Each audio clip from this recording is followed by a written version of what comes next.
Nós estamos na série, Olhe para Si, Encontros com a Verdade. No domingo passado, eu não estava aqui, para quem não sabe, eu faço o curso de Teologia em São Paulo, no Seminário Martin Butzer, e eu estava lá essa semana. E a gente teve o prazer, de receber o pastor Tiago aqui, que pôde nos ensinar por meio da palavra, e tenho certeza que foi uma bênção, foi um momento muito prazeroso. Louvo a Deus pela vida do pastor Tiago, é um amigo e que Deus use cada vez mais para a sua glória. E hoje nós seguimos nessa série intitulada Olhe para Si. Nós vamos expor um texto que se encontra lá em 2 Samuel, capítulo 12, do verso 1 ao 13. Se você quiser já deixar aberto, ou pode me acompanhar pela tela aqui, conforme ficar melhor para você. 2 Samuel, capítulo 12, verso 1 ao 13.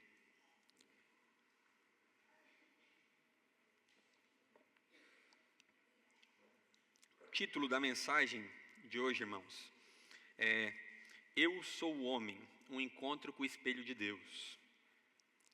Nós vamos ler o texto que se encontra em 2 Samuel e logo já damos entrada na introdução. Perfeito? Versículo 1 diz assim: O Senhor enviou Natã a Davi. Natã foi falar com Davi e lhe disse: Havia numa cidade 2 homens, um rico e outro pobre. O rico tinha ovelhas e gado em grande número, mas o pobre não tinha coisa nenhuma, a não ser uma cordeirinha que havia comprado. Ele a criou e ela cresceu em sua casa junto com seus filhos. Comia da sua comida, bebia do seu copo, dormia nos seus braços e ele a tinha como uma filha. Certo dia chegou um viajante à casa do homem rico, e este não quis pegar uma das suas ovelhas ou um dos seus bois para dar de comer ao visitante que havia chegado. Em vez disso, pegou a cordeirinha do homem pobre e preparou para o homem que havia chegado. Então o furor de Davi se acendeu contra aquele homem e ele disse a Natã: Tão certo como vive o Senhor, o homem que fez isso deve ser morto. E pela cordeirinha restituirá 4 vezes, porque fez uma coisa dessas e porque não se compadeceu. Então Natã disse a Davi: Esse homem é você. Assim diz o Senhor, o Deus de Israel: Eu ungi rei sobre Israel e o livrei das mãos de Saul. Eu lhe dei casa do seu senhor e as mulheres de seu senhor em seus braços. Também lhe dei a casa de Israel e de Judá. E se isso fosse pouco, eu teria acrescentado tais e tais coisas. Por que então você desprezou a palavra do Senhor, fazendo o que era mal aos olhos dele? Com a espada você matou Urias o heteu. Você tomou por esposa a mulher dele, depois de o matar com a espada dos filhos de Amon. Agora, pois, a espada jamais se afastará de sua casa, porque você me desprezou e tomou a mulher de Urias o heteu para sua mulher. Assim diz o Senhor: Eis que farei com que a sua própria casa venha o mal sobre você. Tomarei as mulheres à sua própria vista e as darei a outro homem, que se deitará com elas em plena luz do dia. Porque você fez em segredo, mas eu farei isso diante de toda Israel em plena luz do dia. Então Davi disse a Natã: Pequei contra o Senhor. E Natã respondeu: Também o Senhor perdoou o seu pecado, e você, portanto, não morrerá. Até aí. Vamos orar mais uma vez, irmãos. Senhor, obrigado, Pai. Obrigado pelo privilégio que temos de estar aqui essa noite, porque aprove a Deus que estivéssemos aqui, então esse é o melhor lugar para nós estarmos. Obrigado, Pai, pela Tua palavra que é viva e eficaz e pode muito bem iluminar os olhos do nosso coração essa noite. Então nós te pedimos, recorremos a Ti, Pai, como aqueles que necessitam aprender e desejam aprender mais de Ti. Queremos conhecer mais a Tua palavra e ser colocados diante dela como um espelho. Que ela possa refletir os nossos corações essa noite, mas que também possamos ver por meio dela a graça que há em Ti, o perdão restaurador, Pai. Em nome do Teu Filho amado Jesus. Amém. Irmãos, passagem essa, conhecida como a repreensão de Natã a Davi. Vamos nos contextualizar um pouco mais o cenário, do que está acontecendo aqui. Todos devem lembrar, de algumas historinhas de criança que nós contávamos, ou que você já ouviu falar, ou que você propriamente leu. Aquele Davi, aquele mesmo que era um pastor de ovelhas, aquele que matou o gigante filisteu chamado Golias. Davi era esse, o homem que era rei em Jerusalém, um homem escolhido por Deus, um homem que o próprio Deus havia o separado para reinar em Jerusalém, reinar sobre Israel. Ele foi escolhido por Deus, um homem ali simples, de uma linhagem ali de pastores de ovelhas, e foi colocado sobre o trono. Homem esse que derrota esse gigante, como nós ouvimos tanto falar, mas também muito conhecido por inúmeras bênçãos, inúmeras vitórias no campo de guerra. Um homem conhecido como aquele homem segundo o coração de Deus. Aqueles salmos lindos que nós lemos, os salmos de Davi. Sabe, um homem muito prestigiado, muitos olham, né, para aquele homem da Escritura como, se fôssemos como Davi. E ele era o homem do qual Deus prometeu a linhagem do próprio Messias. Ele fala que do trono de Davi, da linhagem da casa de Davi, viria o Salvador. Viria aquele que sentaria sobre o trono e governaria, mas um reino eterno, não um reino terreno. Aquele que traria um reino que não é desse mundo. Mas um dia, Davi se pega numa situação muito complicada. Em tempos de guerra, ele decide, se ausentar do campo de guerra. Era muito comum os reis irem para a guerra naquela época, junto com o seu povo. Mas ele aqui decide ali tirar uma folga, Ele pensa, por que não ficar em casa, E ele fica ali, um dia belo, no seu palácio e tudo mais, e ele está andando ali pelo terraço do palácio, ao ponto que ele avista uma mulher. Ele avista uma mulher se banhando, e aquela mulher era muito bela, aquela mulher era muito virtuosa, E ele começa a desejar aquela mulher. Ele olha, se agrada do que ele vê e a deseja. Então ele vai e pede para que tragam aquela mulher. Só que aquela mulher era uma esposa de um dos seus mais fiéis guerreiros, soldados, o homem chamado Urias o Heteu. Ele era um dos 30 valentes de Davi, homens que nós lemos ali histórias magníficas, para quem gosta de guerra. Eram os valentes de Davi, um homem que dava a sua vida e arriscava a sua vida diariamente, guerreando pela nação do qual ele era rei. E Davi, ele pega, ainda assim, traz aquela mulher diante de si, comete ali o adultério, e propriamente se arrepende, Só que não, irmãos. Ele comete adultério, se deita com aquela mulher, e ele fica quietinho. Ele não comenta nada, ele não se arrepende, ele não confessa seu pecado. E algum tempinho depois vem uma notícia. A notícia era que Batseba estava grávida. E aquilo que seria talvez só uma escapadinha, seria só um pecado ali que poderia ficar no esquecimento, vem as suas consequências. E diante da notícia ele pensa, vou redimir a minha vida agora, vou confessar os meus pecados. Não, irmãos. Davi, ele se afunda ainda mais. Ele arquiteta um plano ainda mais mirabolante. Ele pensa em mandar Urias o Heteu para que morresse, Não, ainda não. Ele pega e pensa ainda mais profundo. Ele pensa, eu vou trazer Urias para casa. Eu vou colocar ele para que ele se deite com a sua esposa. E se ele se deita com a sua esposa, logo a gravidez, o filho, o pai é quem cria, não é? O ditado não é esse? Ele pega e bola esse plano, ele traz Urias de volta para casa, para que Urias se deitasse com a sua esposa. Mas, irmãos, Urias, ele era um homem fiel, ele era um homem íntegro, ele era um homem muito mais sério que o próprio rei. E ele, diante desse cenário, ele se recusa a dormir no conforto do seu lar, enquanto seus irmãos de guerra ainda estavam no campo de batalha. Ele arma uma tenda fora de casa, para não dormir, tendo um privilégio diferente dos seus irmãos de guerra. E Davi não contava com a honestidade desse homem. Então ele pensa, como que eu vou dar um fim nisso? Confessar o meu pecado? Não, ele bola mais um plano. Davi, o homem segundo o coração de Deus, ele pensa, eu vou mandar esse homem para a frente de batalha, para que ele morra, e daí eu possa tomar, Batseba como minha esposa. Então ele escreve uma carta para Joabe, o comandante dos exércitos, para que ele tirasse, né, Urias da sua posição de guerra, que era a retaguarda, e o colocasse na fronte de guerra mais perigosa que tivesse, para que eles recuassem o exército e fosse certo que ele morresse. E o engraçado é que quem leva essa carta a Joabe é o próprio Urias, irmãos. Ele estava levando ali a sua própria condenação de morte. E se fôssemos nós, irmãos, a gente não ia morrer, né? Porque a gente ia dar aquela espiadinha na carta, né? Se fosse eu ia pensar, uma carta do rei aqui na mão do pai. O que será que é, né? Será que vão mandar a gente para onde? A gente ia dar aquela espiadinha, talvez, e Urias na frente na linha de frente, recuar o exército. A gente ia carpir a cocada, né? Como diz o bom ditado. Mas ele era um cara sério demais, um homem íntegro, para a infelicidade de Davi, né? Para a felicidade, nesse caso, né, de Davi. Ele era um homem íntegro e não leu o conteúdo daquela carta.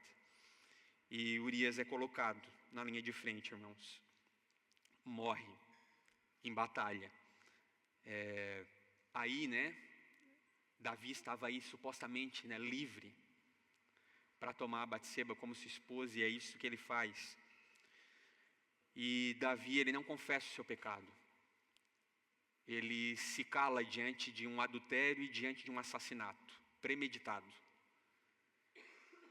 E passa-se 1 ano, irmãos, em silêncio. Num período de 1 ano, ele escreve salmos como o Salmo 32, que diz assim: enquanto calei os meus pecados, envelheceram os meus ossos, pelos meus constantes gemidos o dia inteiro. Porque a tua mão pesava dia e noite sobre mim, e o meu vigor se tornou uma sequidão. Ele por 1 ano se cala diante do seu pecado, e é como se os ossos se envelhecessem diante dele. É como se a mão do Senhor pesasse sobre o coração de Davi. Então aparece esse cenário que nós lemos aqui do capítulo 12. Deus, ele envia Natã para que confrontasse o pecado de Davi, para que colocasse diante dele o espelho da verdade, para que ele pudesse olhar o seu próprio coração novamente mais uma vez, trazendo luz sobre o seu pecado. E é isso que Natã faz, né? Ele conta aquela parábola, aquela história ali do homem rico e do homem pobre. E Davi ali tem aquela reação, né, diante daquele cenário, justiça própria. Ele olha, isso é incabível, isso é uma coisa que não pode acontecer. Esse homem merece a morte. E o que Natã diz é o que ele não esperava. Pois é, Davi, o problema dessa história é que tu é o homem. Tu és o homem dessa história. E naquele momento ali caem, né, as máscaras que nós construímos e que Davi construía de certo, né, dentro do seu próprio coração. E ele se depara com a verdade. E o que resta diante de uma cena dessa, irmãos, é olharmos para o texto dessa noite como Davi foi confrontado pela verdade através de Natã. Olharmos para a mensagem que nós vemos aqui do versículo 1 ao 13, e que a Escritura possa fazer um espelho sobre o nosso coração também, para que possamos avaliar o nosso pecado, que às vezes estão quietos e silenciosos, mas que estão tornando secos nossos ossos. Aqueles pecados que não confessamos, aqueles pecados que sequer talvez vemos como pecados, mas que no fim nós possamos encontrar o perdão, como lemos no versículo 13, e o conforto que vem de Deus, que traz restauração sobre um coração frio, quebrado e afundado em pecados como era o do próprio Davi. Essa é a nossa oração. Amém? Dado o contexto, irmãos, o versículo 1 ao 6 trata do confronto de Deus através da palavra por meio de Natã. Diz assim: o Senhor enviou a Natã a Davi. Natã foi falar com Davi e lhe disse: havia numa cidade 2 homens, um rico e outro pobre. O rico tinha ovelhas e gado em grande número, mas o pobre não tinha coisa nenhuma, a não ser uma cordeirinha que havia comprado. Ele a criou e ela cresceu em sua casa, junto com os seus filhos. Comia da sua comida e bebia do seu copo. Dormia nos seus braços e ele a tinha como uma filha. Certo dia, chegou um viajante à casa do homem rico e este não quis pegar uma das suas ovelhas ou um dos seus bois para dar de comer ao visitante. Em vez disso, pegou a cordeirinha daquele homem, pobre, e preparou para o homem que havia chegado. Então o furor de Davi se acendeu contra aquele homem e ele disse: tão certo como vive o Senhor, o homem que fez isso deve ser morto, e pela cordeirinha restituirá 4 vezes, porque fez uma coisa dessas e porque não se compadeceu. Por meio dessa parábola, vamos dizer assim, né, irmãos? Imagine o cenário, né? O interessante aqui do início desse texto é que não é Davi que procura Natã. E esse já é o primeiro ponto, né? Não é ele que procura o profeta, não é ele que confessa espontaneamente o seu pecado. E traça aqui, né, uma mera semelhante com a nossa própria natureza pecaminosa, né? Na grande maioria das vezes nós precisamos ser confrontados pelo pecado, confrontados pela palavra, confrontados pela verdade, para que aí sim confessamos os nossos pecados. Ele não tem ali, né, uma atitude espontânea, mas ele precisa ser levado a vislumbrar essa verdade. E Natã é esse enviado de Deus. E o bom, irmãos, a alegria no Evangelho é que Deus, ele providencia meios para que nós possamos nos arrepender. Glória a Deus por isso. Sempre que escutamos uma pregação, sempre que escutamos às vezes a repreensão de um irmão que anda conosco, sempre que recebemos às vezes um conselho, por mais que seja doloroso, que traz a nossa vida diante da verdade bíblica, e aquilo vai contra a nossa prática, vai contra os nossos pecados, e traz confronto sobre o nosso coração, é amor de Deus, é graça de Deus. A disciplina da parte de Deus e correção, ela nunca é castigo. O pecado tem as suas consequências, de fato. Mas quando Deus, ele traz confronto sobre o nosso coração, isso é amor. Isso é para que nós possamos olhar para o nosso pecado e nos arrepender. E é isso que Natã estava fazendo aqui. Deus estava fazendo por meio da vida de Natã. Procura Davi e questiona ele de uma forma muito inteligente, né? Ele traz aqui o questionamento sobre Davi para que ele olhasse para dentro do seu próprio coração. Lembre-se daquela pregação que nós pregamos sobre Gênesis. Quando Deus pergunta para Adão onde você está, não era uma questão geográfica, irmãos. Não era uma questão ali que Deus tinha por algum momento se privado da sua onisciência, da sua onipresença. A pergunta ali era para o próprio Adão: Adão, onde estás? Será que tu se faz conta da tua situação? Do momento onde tu está inserido? Se cobrindo com folhas de figueira, querendo esconder a tua nudez? Será que tu se deu conta do teu pecado? Era o que Natã estava fazendo com Davi. E ele não chega de imediato, né, e dá aquela paulada, né? Isso aqui serve de encorajamento para nós, né? Quando nós queremos trazer aquela verdade sobre a vida do irmão, a gente não chega, ó, Lucas, isso aqui é inferno, tá? É daqui, tobogã, direto. Não, e olha, sinceramente, pouca chance de dar certo. Lucas, isso aqui, ele vem de uma forma muito sábia, ele pinta um quadro para que Davi pudesse olhar para ele, né? E poder se encontrar ali em algum momento. Ele, sabe, aquele irmão, né, que tem uma sabedoria, às vezes ele vem: meu irmão, o que tu acha desse cenário aqui? Aconteceu uma situação assim, assado e tal. Ah, é verdade, né, cara? Isso aconteceu comigo também. E na verdade ele está falando de ti. E é o que ele faz, ele pinta aqui esse cenário dessa história do pobre e do rico. Sabe, aquele rico que tinha muitas ovelhas, tinha muito gado, muitos novilhos, muita coisa. E chega um visitante na sua casa, ele pode muito bem pegar qualquer um, fazer um baita de um churrasco. E daí tem aquele pobre que tem só uma, ele cria como se fosse uma filha. Tem até nome, né? É a mimosa. E a mimosa está ali, e eles criam, provavelmente os filhos pulam por cima daquele bezerrinho, brincam, come da comida, como Natã conta na história, bebe do copo, sabe, dormia nos braços deles. Eu não consigo imaginar essa cena, né? Mas era uma coisa ali, já era misericórdia. Já existia pai de pet, né, naquela época. ô Senhor, já, sabe, já tinha aquele carinho todo, e o rico, ele miserável, ele vai lá e pega a única que aquele pobre tinha, para matar e fazer um churrasco para aquele visitante. E Davi, propriamente, ele se ira, ele fica maluco, assim como qualquer um de nós ficaria. E ele fala, assim, né, como é certo, o Senhor Jesus, o Senhor Deus, ele poderia ali falar por Deus, pela Trindade, por tudo, a ira toma o seu coração, e ele fala, é certo que esse homem morrerá, e ele vai pagar 4 vezes mais, esse homem merece a morte. Como a Ara, né, a versão inspirada e fiel diz, esse homem merece a morte. Tamanha sua indignação. A ironia, irmãos, é que aquilo ali revela, né, o coração enganoso do homem. Às vezes a gente se depara de frente com o nosso pecado, a gente escuta uma pregação e a mensagem ela vem e alcança o nosso coração, e você está pensando ali, ó, olha aí, ó, se o tio Rick estivesse aqui, né?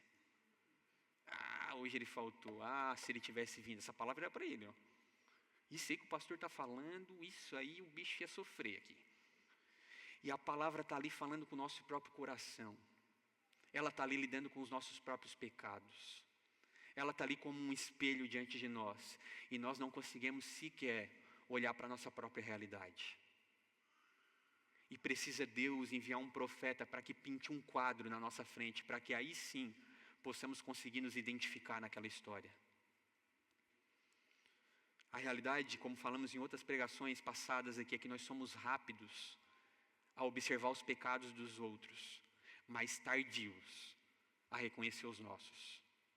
Como pregamos, nós muitas vezes temos um tronco nos nossos olhos e queremos tirar o cisco do olho do nosso irmão, mas não temos a capacidade para isso. Porque senão enxergamos nem o nosso próprio pecado que está diante de nós. Porque somos tão rápidos para enxergar o nosso irmão. E é o que Davi faz. O envio de Natã aqui, ele mostra um confronto que vem do amor de Deus, não é um sinal de rejeição da parte de Deus para com Davi ali. Não é querendo trazer apenas juízo e largar Davi e o tirar do plano de Deus, ou coisa do tipo, ou trazer sofrimento, ou qualquer tipo de juízo sem uma possível restauração. Mas é para revelar as intenções. Irmãos, é para isso que serve o confronto, é para isso que serve. Nós precisamos nos lembrar disso. Muitas vezes pecamos, temos medo até de orar. Às vezes pegamos aquela semana, né, que a gente está, meu amigo, aquela semana tu está dando aula para o ímpio. Sabe, tu é aquele do trabalho que até os não crentes eles estão te ganhando. E é pecado para tudo que é lado. Sabe, é tristeza, é mau comportamento, é mau testemunho, e daí tu não tem coragem nem de se achegar diante de Deus em oração. Porque aquele medo, né? E daí tu pensa as consequências. Aí tu pensa, o que Deus, como se Deus fosse um tirano, que fosse nos, sabe, esmagar, nos maltratar, derramar o seu fogo consumidor e nos consumir. Esquecemos que Deus é um Deus amoroso, misericordioso, sim, de fato justo, de fato santo. Não vai nos livrar das consequências de uma mentira, por exemplo. Às vezes a gente mente numa situação, às vezes lá no trabalho, e aquilo vai acarretar consequências. Em algum momento eles vão descobrir que tu não fez aquele trabalho, né? Era para estar pronto na sexta, e daí chega o chefe e ele te pegou de calça curta, tu não estava pronto para aquele momento. E ele pergunta, terminou? Tá pronto, chefe. Fecha a porta, tu, meu Senhor, lascou, né? Não tinha feito nem a metade do trabalho.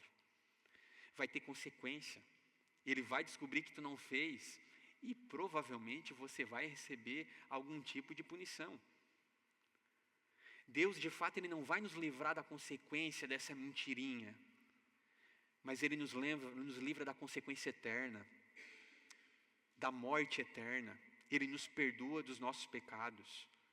E Natã estava aqui vindo justamente como se trouxesse uma reflexão do Salmo 139 diante de Davi. Sonda-me, ó Deus, o meu coração. Era um sondado o coração de Davi, para que ele observasse a si mesmo, reconhecesse o seu pecado e se arrependesse. E um fato é que Deus envia Natãs na nossa vida também, por meio da pregação do Evangelho, por meio do confronto de um irmão. Falei em outras oportunidades aqui, amigo de verdade é aquele que te ajuda a te tornar mais parecido com Cristo. É aquele que te vê caminhando longe de uma vida de piedade e fala assim, meu irmão, não vai por aí que vai dar errado. Não vai por aí que não é um caminho bom. Não vai ser legal. Tu está distante da palavra. Nós fomos feitos para viver uma vida para a glória de Deus. Aí não tem glorificado o nome dele. Esses são os que nos amam. E Deus envia esses Natãs para que por meio de sermão, por meio de conselho, por meio da palavra, por meio do encorajamento, da correção, eles possam expor o nosso coração à graça de Deus, expor os nossos pecados. Porque como diz Agostinho, feriste-me com a tua palavra e desde então te amei. A palavra de Deus, ela fere o nosso coração para depois nos curar. Às vezes vem aquele confronto, né? Igual, às vezes eu cito, né, exemplos aqui. Teve um dia que foi muito engraçado. Eu terminei uma pregação e nós estávamos durante a semana num lugar e 2 amigos meus, quem que era de nós dois? Aquele exemplo lá, quem que era? Eu falei, seus lerdos, não era nenhum de vocês, rapaz. Era um exemplo qualquer, é porque pegou, né? Eu citei um exemplo, eles, eu acho que isso é comigo. E às vezes a gente fala, a gente prega a palavra e ela vai falar o nosso coração, né? Assim como inúmeros exemplos que eu trago aqui, irmãos, eles são exemplos fictícios, tá? Eles são exemplos aqui, com exceção do Mike, né? Que eu tenho um contrato de direito de imagem com ele. Eles são exemplos aqui que muitas vezes a gente vai trazer e vai confrontar o nosso coração. Eu lembro de uma história de John Piper. Ele estava pregando um dia, e para quem não sabe é o meu pregador preferido, ouço John Piper. E ele pregando um dia, ele falou, você pode estar lá no 27º andar do prédio tal, trabalhando no escritório tal, e Deus falar ao seu coração. Irmãos, ele citou ali, e termina a pregação, vem uma irmã. Pastor, eu estava lá no andar tal, do prédio tal, no escritório tal, e Deus falou ao meu coração. E o John Piper, até ele se impressionou, né? Irmãos, assim aprove a Deus. E o fato é que nós somos confrontados, e que Deus usa as pessoas, até por meios extraordinários como esse do próprio John Piper, que ele acredita ali que de alguma forma a veia profética, né, vamos dizer assim, surgiu ali. E ele usa dos Natãs para trazer luz ao nosso coração. Versos 7 e 9 diz assim, então Natã disse a Davi, esse homem é você. Assim diz o Senhor, o Deus de Israel, eu ungi rei sobre Israel e o livrei das mãos de Saul. Eu lhe dei a casa de seu senhor e as mulheres de seu senhor em seus braços. Também lhe dei a casa de Israel e de Judá. E se isso fosse pouco, eu teria acrescentado tais e tais coisas. Porque então você desprezou a palavra do Senhor, fazendo o que era mal aos olhos dele. Como a espada você matou Urias o Heteu. Você tomou por esposa a mulher dele, depois de o matar com a espada dos filhos de Amon. Depois de ouvir a sentença ali, de forma indignada, sobre aquele homem, né? Proferir aquela sentença de que ele deveria morrer, ele não esperava essa resposta de Natã, né? Ele escuta toda aquela história, fala que aquele homem deve morrer, e Natã pega e fala, sabe Davi, o único problema dessa história aqui, meu irmão, é que o homem é tu. O único problema, né, é que, sabe, quando aquela pregação bate no coração, o problema não era o tio Rick, o problema não era o João. Esse homem somos nós. Esse homem, Davi, é você. E Deus, através dessa correção, ele começa a lembrar as bênçãos de Deus sobre a vida de Davi. Ele começa a lembrar tudo o que ele tinha feito, ele fala o que ele lhe deu.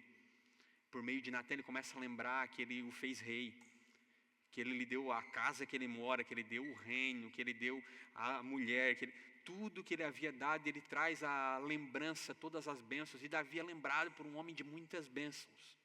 E ele fala, e se isso não fosse suficiente, ainda eu te daria mais, e tais, e tais, e tais coisas. Então por que você fez o que era mal diante dos seus olhos? Por que você desprezou a palavra do Senhor, fazendo o que era mal diante dos seus olhos? Por trás do pecado, existe uma realidade, irmãos, que é a ingratidão contra a graça. No caso aqui de Davi, ele trocou a abundância das bênçãos de Deus por migalhas ali de prazer passageiro. Ele se ausenta da sua responsabilidade por um momento de estar como rei na guerra, e ali tornou um abismo espiritual na sua vida. Ele cai num pecado que leva a outro, e uma profundidade.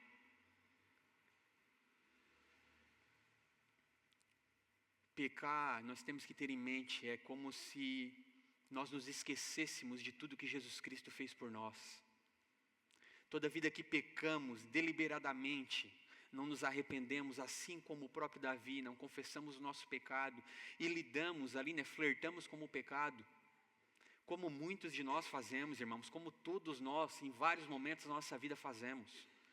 Lidamos com o pecado como se fosse, sabe, um bicho de estimação, algo inofensivo. Levamos em consideração só aqueles pecados relevantes, aqueles que talvez vão trazer algum dano à sua autoimagem. Aqui eu vou dar uma cuidada, para não falar muita besteira lá, porque senão os irmãos, o que eles vão pensar de mim, Mas aqueles pecados quando estamos sozinhos, aqueles pecados naqueles contextos onde não importa, E tantos outros que nem encaramos como pecados. Pensamos, olhamos para as pessoas, mas estão muito pior que eu, Dada a realidade do meu meio, eu estou bem, Então isso aqui, esse pecado aqui não dá nada também, O que é a mentirinha boa, Quem nunca ouviu falar da mentira boa?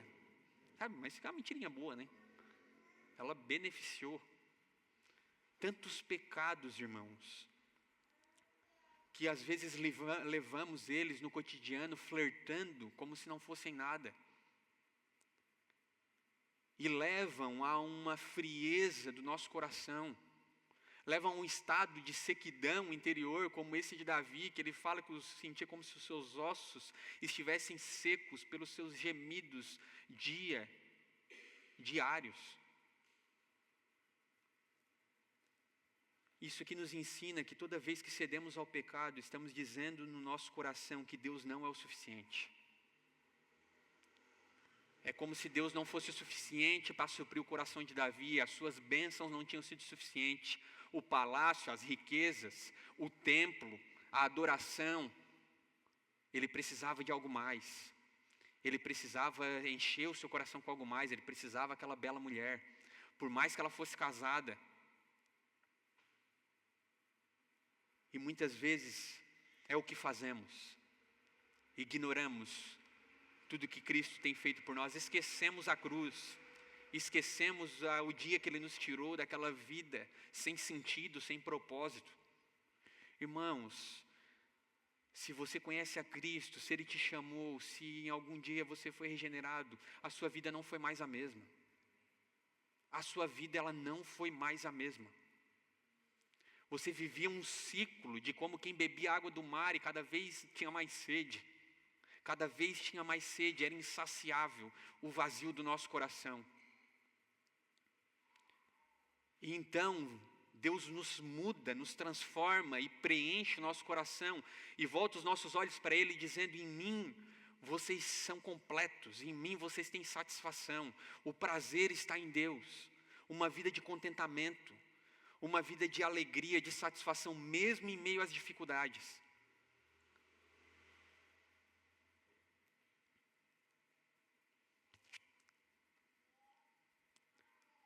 E o juízo de Deus contra o pecado, no verso 10 e 12. Ele diz assim, agora, pois, a espada jamais se afastará da sua casa, porque você me desprezou e tomou a mulher de Urias, o heteu, para ser a sua mulher.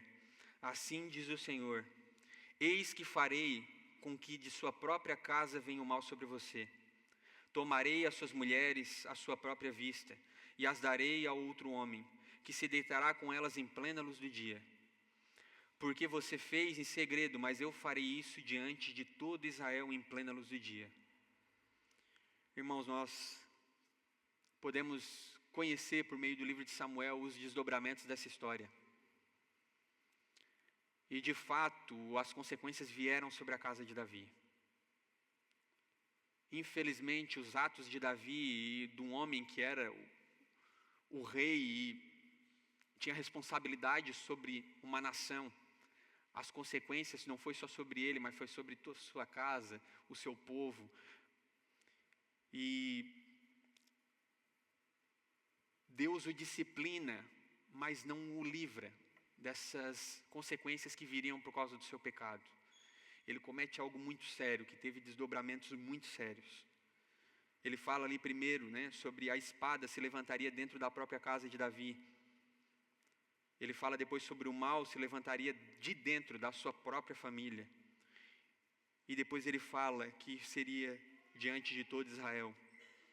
Essas palavras, elas se cumpririam de forma trágica, irmãos. Nós vemos o estupro de Tamar pelo próprio meio-irmão Aminon sobre a filha de Davi. Depois o assassinato de Aminon por Absalão. Depois a guerra civil dentro do próprio Israel. Consequências muito duras e pesadas sobre a nação. A disciplina de Deus foi aplicada com amor de fato, mas não o livrou das consequências. Nós precisamos, de certa forma, levar isso em consideração. Ponderar a forma como conduzimos a nossa vida. Ponderar as decisões que tomamos ao longo da nossa vida. Um fato, irmãos, é que muitas vezes nós ignoramos a realidade. Quantos de nós fazemos planos, tomamos decisões sem ao menos consultar a Deus, sem ao menos sequer questionar se de fato é a sua vontade, se de fato aquilo vai ser bom ou não para nós ou para a nossa família. O fato, irmãos, é que às vezes nós até nos esquecemos que nós vamos morrer. Sabe, a gente pensa que a gente vai viver para sempre. A gente nem se questiona, Como diz Tiago, a vida ela vem como uma neblina e logo se dissipa. Como aqueles mercantes estavam fazendo plano para o ano que vem, fariam aquilo outro, sem dizer assim, se assim quiser o Senhor.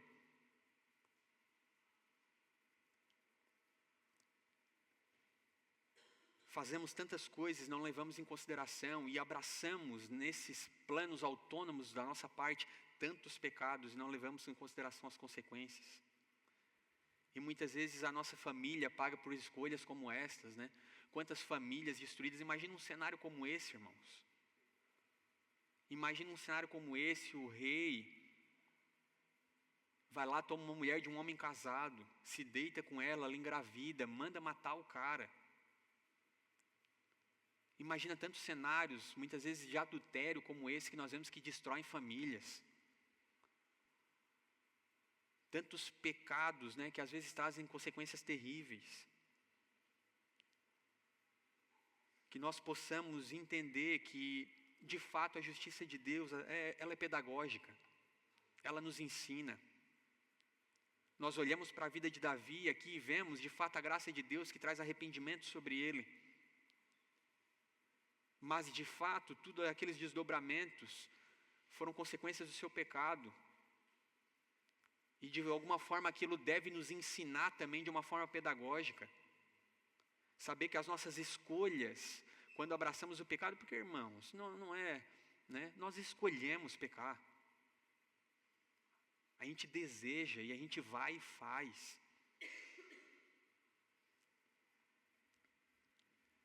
Gálatas, Paulo vai falar em Gálatas muito tempo depois, de Deus não se zomba, aquilo que o homem semear, isso também colherá. E aqui Davi, ele despreza o conselho do Senhor. Ele despreza tudo que Deus tinha feito, ele despreza a sua palavra. Algumas aplicações em torno disso, irmãos. Não se iluda pensando que pecados escondidos não terão consequência. O perdão, de fato, ele nos liberta da condenação eterna, mas não nos livra das colheitas que nós temos ainda nessa vida. Não se iluda, sabe? Aqueles pecados que você tem. E você pensa, mas isso ninguém sabe, né? Isso aqui também não dá nada, eu prejudico só a si mesmo, só a mim mesmo, né? Não faz mal para minha família, não faz mal para ninguém, mas fere a Deus. Toda vez que pecamos, e por que quando nós lidamos com o pecado, nós precisamos travar guerra contra o nosso pecado, irmãos? Porque foi Ele que pregou o nosso Jesus no madeiro, como diria Spurgeon. Porque toda vez que pecamos, é como se fôssemos contra a vontade de Deus, é como se cuspíssemos na cruz de Cristo. É como se não levássemos em consideração tantas bênçãos, a transformação da nossa própria vida. É como se não levássemos em consideração tudo que Ele tem feito. E quando Deus nos disciplina, irmãos, não é para nos humilhar, mas é para nos levar à restauração. E Davi, ele finaliza, no verso 13, trazendo a confissão do seu próprio pecado. Ele diz, então Davi disse a Natã, pequei contra o Senhor. E Natã respondeu, também o Senhor perdoou o seu pecado, você não morrerá. Diante de todo aquele cenário, diante de ele ser colocado a verdade como um espelho diante do seu coração, e diante de ele olhando para tudo que Deus tinha feito, ele chega à conclusão, que ele precisava. Aquela confissão que Deus buscava lá no Éden, ela é encontrada aqui em Davi pela graça de Deus, Ele olha para aquela história e ele escuta aquelas palavras, esse homem é tu, Davi. E ele olha para dentro de si, ele não terceiriza a sua culpa, Ele não fala, não, mas a culpa foi dela, de estar se banhando em um lugar que dava para ver. Ah, mas a culpa foi do seu marido, porque eu botei ele para dormir lá, por que ele não dormiu com a esposa? O cara era íntegro demais. Quem que é assim tão sério nessa terra? Ele não terceiriza a sua culpa, ele não coloca desculpas, Ele não traz ali racionalização do pecado, como nós costumamos muitas vezes fazer, racionalizando o nosso pecado, psicologizando, a nossa natureza pecaminosa. Não, mas eu sou assim, mas é porque o meu pai me criou assim, mas é porque o meu contexto foi assim assado. Não, ele olha para dentro de si e ele fala, eu pequei, é o meu pecado.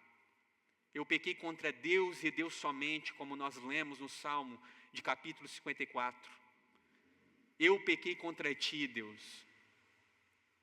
E o versículo 10 diz, e ele clama arrependido, cria em mim, ó Deus, um coração puro. Restaure em mim um espírito reto. E essa palavra cria em mim é como tu criou todas as coisas do nada, ex nihilo, criado a partir de ti mesmo. Cria um coração não como esse meu, mas cria no meu interior algo que parta de ti. Um coração reto, íntegro, puro, que se alegre em te obedecer. Que não leve em consideração apenas as bênçãos, as riquezas, as mulheres ou tudo que ele tinha, mas leve em consideração primeiramente a obediência à sua palavra. Que pecar fere a justiça de Deus, fere o seu caráter, vai contra a sua vontade. E a resposta de Deus através de Natã é imediata e surpreendente, irmãos. Também o Senhor perdoou o seu pecado, portanto você não morrerá. Pela lei, como nós vemos em Levítico capítulo 20, versículo 10, o adultério e o assassinato de Davi, a pena era a morte. Ele merecia morrer, segundo a lei de Deus. E nós vemos que diante da confissão do seu pecado, nós vemos aqui já se manifestando, o caráter de Deus e sua graça, o perdoando diante da sua própria lei. Ele o perdoa aqui e ele não morre, ele não teria mais a morte. E esse aqui já é o evangelho, antecipado, digamos assim, no Antigo Testamento, fazendo essa projeção para o que viria, Deus, ele nos confronta, sabe? O mesmo Deus que nos confronta como confrontou Davi, ele é o que perdoa o nosso pecado. O mesmo Deus que nos traz luz sobre o nosso coração, sabe, nos faz olhar para dentro de nós, nos constrange do pecado, mesmo aqueles que ninguém está vendo, mas Ele está. O Salmo 139, né, aquele que sonda o coração, aquele que sabe a palavra mesmo antes que saia da nossa boca. Ele esquadrinha cada íntimo do nosso ser. Deus, Ele nos conhece. Tantos salmos que trazem ali da sua onisciência, da sua onipresença, do seu cuidado. Sabe, nós vivemos diante de Deus. Quando a pessoa está lá, às vezes, num contexto, né, que ninguém ali que a conhece, como ela se comporta, estamos diante de Deus. Quando aquela pessoa está lá diante do seu computador, sozinha em casa, e acessa aqueles sites que não deveria acessar. Talvez a sua esposa não está ali, talvez seus filhos não estão ali, mas ele está diante de Deus. Todas as vezes que pecamos, precisamos e seremos confrontados pela sua palavra, mas precisamos nos lembrar, como diz um teólogo, o arrependimento, ele abre a porta da misericórdia. O arrependimento, ele abre a porta da misericórdia. O que Deus espera de nós não é uma vida perfeita, porque nunca viveremos de forma perfeita aqui nessa terra. Quando lemos aquele texto, né, sede perfeitos como eu sou perfeito, aquela palavra no original, teleios, não é a mesma perfeição de Deus, porque não nos tornaremos perfeitos como Ele é nessa terra, mas é mirar a perfeição de Deus e buscar constantemente viver uma vida de acordo com a sua palavra. O que Ele espera de nós não é essa vida perfeita, porque não vamos alcançar, mas é uma vida de arrependimento, é uma vida que clama pelos seus pecados. Senhor, eu pequei diante de Ti. Senhor, lembra daquela questão na semana passada, lembra daquele momento, lembra daquela circunstância, lembra disso, lembra daquilo. Eu pequei, Senhor, me perdoa, Pai.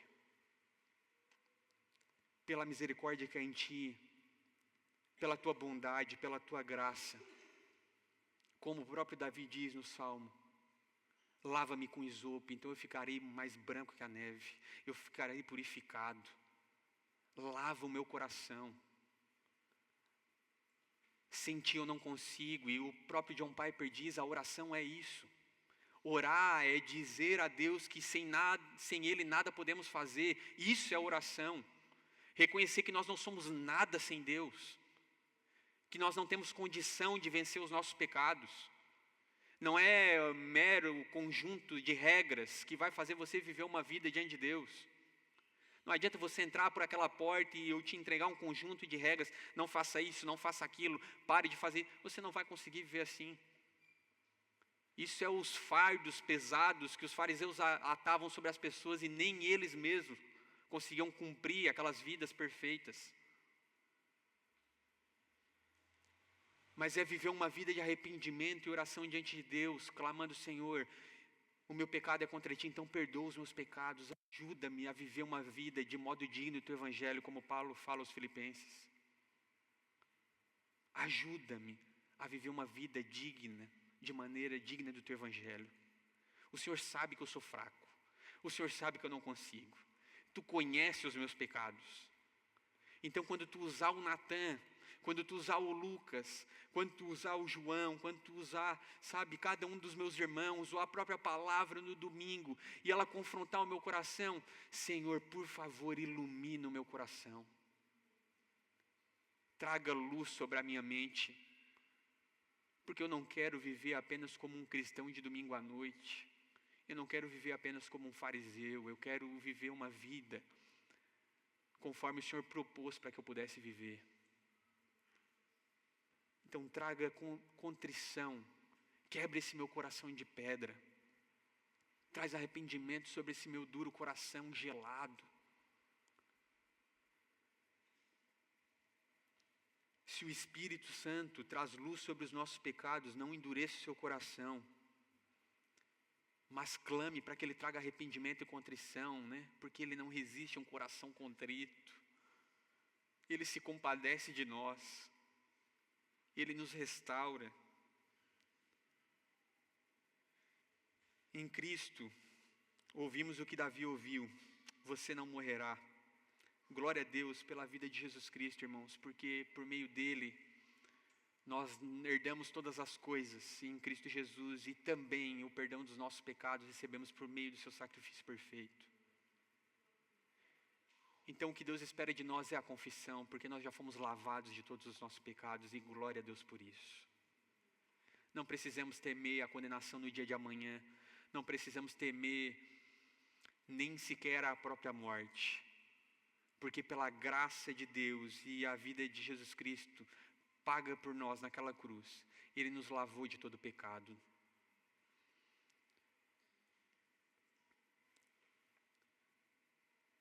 Aqui está a boa nova, irmãos, e eu vou finalizar com alguns passos práticos. O Deus que confrontou Davi, Ele é o mesmo Deus que nos confronta hoje.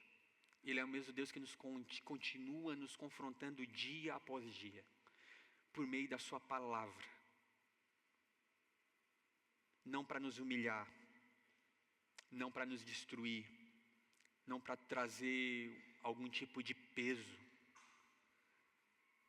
mas para redirecionar os nossos olhos para o trono da graça de Deus, onde nós encontramos perdão dos nossos pecados, aquele no qual, por meio da justiça de Cristo, nós temos livre acesso ao trono da graça.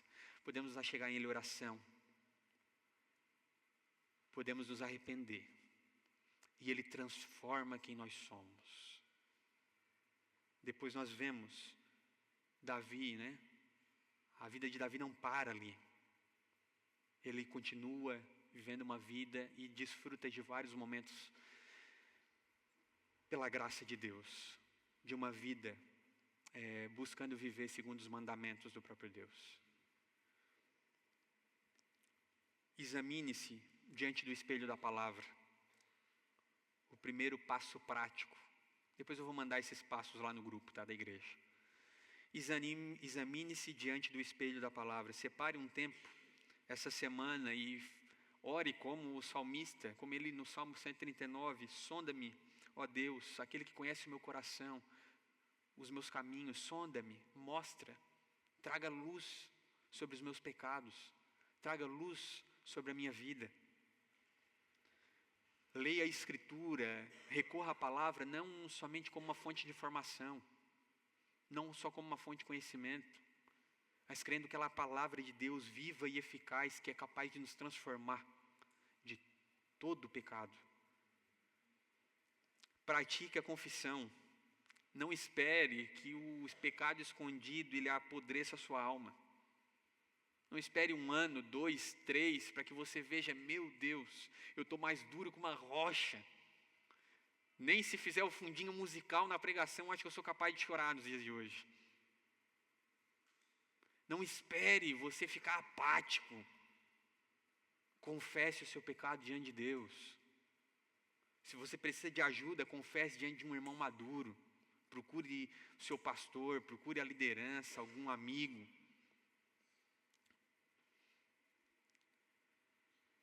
Receba a graça de Deus. Quando confessar, não carregue culpa. Porque continuar levando o peso da culpa sobre os nossos pecados é como se dissesse que a cruz de Cristo não foi suficiente. É como se disséssemos que o que Ele fez não foi capaz de pagar pelos nossos pecados. Então pare de carregar o peso e a culpa por esse pecado. Confesse diante de Deus e sinta-se livre. Sinta-se leve. Viva com responsabilidade, ponto 4. Lembre-se, o perdão ele remove a culpa, mas ele não anula todas as consequências. Repare o que for possível reparar. Reconcilie-se com quem foi ferido pelo seu pecado.